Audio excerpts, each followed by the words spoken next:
François-Michel Lambert, député, président de l'Institut national de l'économie circulaire.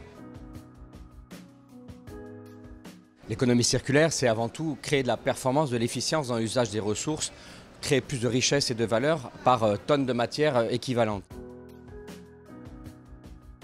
Ça nécessite énormément de jobs différents, de celui qui peut récupérer par exemple les déchets, c'est l'idée que l'on en a en général, mais aussi des jobs au niveau de l'ingénierie et notamment de la capacité à organiser les systèmes pour savoir où sont les matières, comment elles sont utilisées, les réaffecter.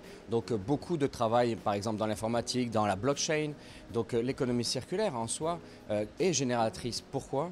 Parce qu'aujourd'hui nous avons passé un XXe siècle à créer de la performance sur les ressources humaines en gaspillant les ressources naturelles. Le XXIe siècle, ça doit être la performance sur les ressources naturelles en utilisant beaucoup plus de ressources humaines. C'est un changement de paradigme, donc ce sera créateur d'emplois et dans tous les domaines.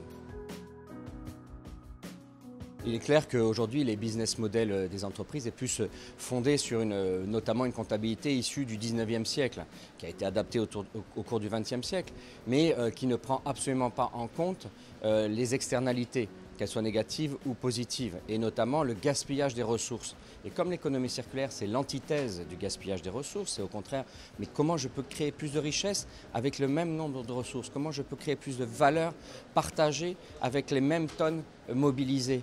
Donc forcément, il y a des changements à mettre en œuvre et nous, à l'Institut national de l'économie circulaire, nous expérimentons une comptabilité dite intégrée qui est en capacité, dans un seul bilan comptable, de prendre le bilan financier, mais aussi le bilan social, le bilan environnemental pour s'assurer que la création de valeur, elle n'est pas que pour les actionnaires, mais elle est bien pour un bien commun. Et c'est ça aussi les nouveaux business models qui sont à mettre en œuvre. Donc oui, l'économie circulaire doit être une révolution, parce que nous n'avons pas le choix, nous n'avons qu'une planète et elle est limitée en ressources et nous devons partager ces ressources, donc repenser nos modèles. Voilà ce qu'est l'économie circulaire.